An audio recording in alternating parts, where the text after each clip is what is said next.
There we are. Sorry, it went off my screen. There you go. Yeah, 89868654. Sorry about that. So yeah, if you want to pop in something that sort of relates to what you chatted about, but I hope you had interesting conversations there. And we kind of pick up on things that come up here. Oh, so this is nice. So it is working. You can see things appearing on the screen.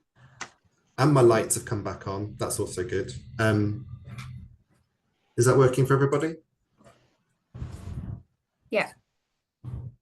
Okay, we've got some nice things there. Yeah, so I think one of the things is this idea of like the word pedagogy and, you know, how does it relate to other terms? So things like approaches, methods, etc. And then specific things like genre. Yeah, and the context with learning, I think in the room I was in, Maddie was talking about the sort of how learners learn as being the basis of the pedagogy, which I thought was a very nice thing. And decisions, we've mentioned decisions as well. So it's like the decisions that the teacher makes. How we teach, a way of talking about what we do. That's an even sort of broader definition, isn't it? Choices, decisions, so a lot of that coming through, and context dictated teaching approach. That's a very nice 4-word summary that's in there. And idea of evidence-based approach, and Vygotsky's got to mention, and yes, so lots of ideas there. So it's, I think, interesting to talk about these different kind of things, like different definitions of it, because there are kind of you know, it's not a simple term to kind of unpack it. There's a lot involved, and I think that was kind of what I wanted to pick up on the next slide. So I'll move on to the next slide if we're okay with having mentied. Is that okay? We can always come back and have a look at them later, I guess, if we need to. So I was thinking as I was putting this together a couple of things, and one thing that was in the book that I found useful was that at the time, I think when I was working in Bristol, when I was writing the book, but as I do now at King's, I'm quite involved with the sort of advanced HE, HEA fellowship stuff, and like people doing that, and kind of talking to people about writing their fellowship, senior fellowship applications. And I think one of the things that was recommended for people to look at was this book by, or this chapter by Carlisle and Jordan, and I quite liked that quote there at the top.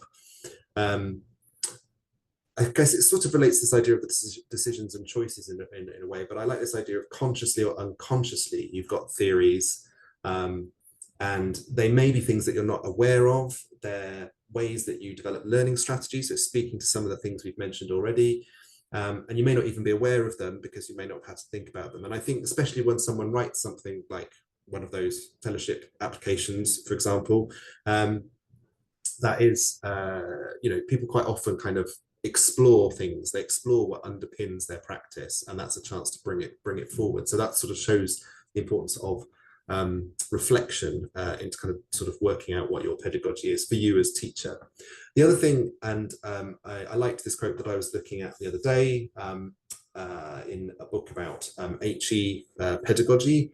The method of teaching is, in the widest sense, is the definition here. So it's not only involving who teaches, but who is taught, and is also interwoven with what is taught and the contextual conditions under which such teaching and learning takes place. So pedagogy is a broad term. It doesn't have to be something narrow. It's not something that's like very focused and explained by one very simple I do genre or something like that. It can be a much broader thing. And I think that's what we found when we were doing our research for the book.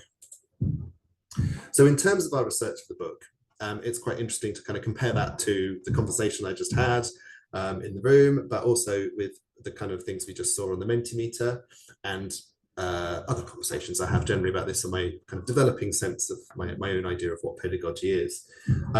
So yeah, in the book, we talked about the fact that we were looking at this word pedagogy, and originally we were going to call the book The Guide to Sessional English for Academic Purposes, Pedagogies, Paradigms and Practices, and then we decided this, you can have too many P's in the sentence, and decided not to do that.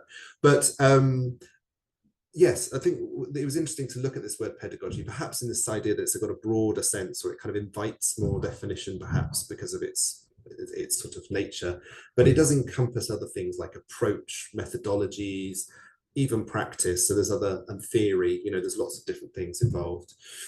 Um, Other things that we kind of concluded a little bit was that, you know, maybe that it's important to consider the sort of the post method idea. So that's something that's kind of come out from language teaching, that perhaps it was a period where we kind of come beyond the idea of having particular methods that lots of people kind of adhere to. And also the idea of principled eclecticism. So that you, in the approach that you yourself take, or that a center takes, may encompass different things, and there may be choices made within what you're doing to accommodate the different variables of your context, but you have principles behind it, and so there is, you kind of have a reasoning for why you choose the pedagogy. So that's something I kind of want to come on to a bit more. So yeah, we found out that basically in practice, people pick and choose what they're doing. They bring in some ingredients of their own. So there's a big thing here as well of what you bring with you as a teacher. And also you're sort of adapting to your circumstances and the constraints. And obviously constraints are very important in the area of in-sessional, because we always have things like, who am I teaching? How much buy-in do I have from the lecturers? Is it a kind of EGAP model? Is it an ESAT model? There's all sorts of different things, you know, that kind of that happen. Basically what we found was that I've kind of put a first, second, third there in terms of the kind of pillars of EAP, or the sort of typical kind of EAP theory categories. So genre was the most frequently mentioned thing in the people we spoke to a couple of years ago. Having said that, the definition of what people meant by genre was very kind of fuzzy. So the people would just mention it as a word, but then they might include other things. It was the kind of the least sort of specific thing, if you like. Academic literacies was also mentioned. And that was possibly the second most, but again, quite fuzzy really in terms of how it was mentioned. And then SFL, systemic fictional linguistics, was mentioned as a sort of the third most common. In terms of the pillars, I kind of took inspiration from other kind of EAP books and what people suggested might be the kind of mainstay theories. And we did have some mentions of critical EAP, of legitimation code theory, LCT, etc., but they were not sort of the main ones that got mentioned. They were mentioned by a few people. Not that our sample was particularly, we weren't aiming to be completely comprehensive and representative of everybody, but I think maybe it's interesting just to suggest that a sort of loose concept of genre is there. But all these things are present, but in sort of in the in-sessional community, if you like, but in different kind of ways. Corpus linguistics was mentioned again, specifically by some people that were that this was sort of their background. They were very into that. And again, like critical ideas, critical EAP ideas were very influential as well. One thing that was perhaps a bit of a surprise was that the most frequently mentioned thing that's not on that list of kind of EAP things was CLT, or communicative language teaching. So the idea that a lot of people who come into teaching EAP, but by no means everybody, have a background perhaps from TEFL or English language teaching, and the idea of the kind of communicative practice and setting that up, and the sort of kind of classroom sort of management side of that, I think, was mentioned a lot. I think one person said, well, the bedrock is communicative, because I think as has been pointed out in the literature, the aims of CLT are not exactly the same as the aims of EAP. So it's not just about communication. There's something more specific in EAP, isn't there? But it's interesting to see that that's very influential. And then even a big surprise is that one person mentioned dogma as a kind of inspiration. And that was someone who taught in a context of an EGAP drop-in workshop where anybody could turn up and you get a mix of students. And this particular person said, I just kind of go with whatever comes up when they're there. I have a sort of toolkit of things I can pull out of my bag, but basically I go with whatever happens. And I think that's also perfectly viable, again, showing how context kind of dictates what you do. Another interesting thing to think about perhaps was also the kind of the how of teaching. And so Doug Bell, in an article by Doug Bell, he mentions an earlier article by Watson Todd, where other ways of looking at pedagogy look at kind of method, sort of ways of doing, or modes. So things like inductive learning, which was mentioned in my chat room just now, but things like process as well, and kind of key ideals like learner autonomy or authentic materials. the use of technology, and the way you present, like team teaching. If you team teach with lecturers, for example. I was going to say if you're lucky enough to team teach with lecturers, but then I don't know if it's lucky enough, because sometimes it's lucky, sometimes it's not so lucky to team teach with lecturers, but that's another discussion, I think. So when we tried to do our book, as I said, we were aiming for it to be a reflective guide. And at the end of the chapter, we tried to have a little reflective piece for each one of the chapters. And the one for the pedagogy chapter, this was a very, I think, especially now as I think back to it, I think it's really quite a crude way of doing this. But I think I have spoken to a couple of people who said that they've used this. And this was very much based on something that we did at Bristol, so within the in-sessional coordination team at the time, which was that we took like the big pillars of theory and we went back to some of the original texts. So for example, Leon Street for academic literacies, and we kind of went back and we reread them and sort of then discussed them as a group. So had a kind of reading group. So I don't know if anyone does things like that, but that was one thing that we tried. And I think it would be interesting to expand this to other things and to have that kind of continual sort of development of our sense of pedagogy as a group of in-sessional teachers. So the first bit there, number one, is really just that idea of different, kind of looking back at key texts, rereading them with kind of fresh eyes and discussing them with your in-sessional colleagues, and kind of making the point of doing this serious kind of critical reflection on how can we apply this to our context. We also had a series of questions that are just suggested for a way of thinking through your personal pedagogy. So again, for kind of reflection, and this was also bringing in this idea of what you bring with you. So a bit like the communicative approach, for example.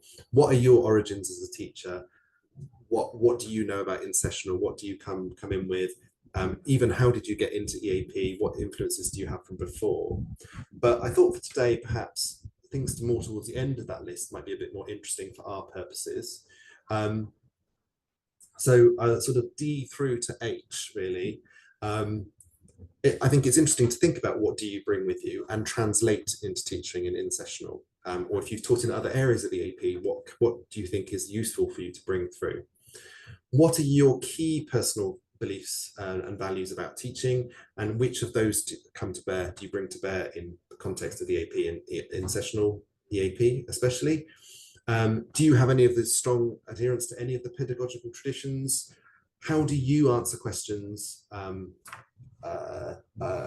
or how do the answer to these kind of questions influence your pedagogical approach to teaching? So I guess the overall question here is, how do you choose your pedagogy? How do you come about your pedagogy? And I think the one that is really interesting is H, which is a very big question that I'd like to kind of move on to, is how do you come by it, but also how do you communicate it? Do you communicate your pedagogical approach to the people that you're teaching, the people that you're working with, the lecturers that you're working with? Is it kind of communicated? Is it a stated pedagogy as well? So my next Mentimeter, and so the code and everything should be the same, is on the screen now. I've put a picture of a cream egg because my question here is, how do you choose yours, meaning pedagogy? And I thought it was a bit like, how do you eat yours with cream eggs? I'm currently not eating chocolate, so I don't really need to look at it, but yes, that was the idea. So again, if we could have some breakout rooms, and I think with this, maybe consider these questions if you want to have a chat generally about you personally, thinking about what we've talked about so far. How do you come to your pedagogy? What do you most closely subscribe to, and how does it lead into in-sessional and influence what you do? And maybe kind of lead on to this discussion of, so when you kind of, how do you choose your pedagogy? Do you communicate it? Is it something that's stated? Is it kind of something you openly discuss with learners and with collaborators? So should we have breakout rooms, and then when we come back,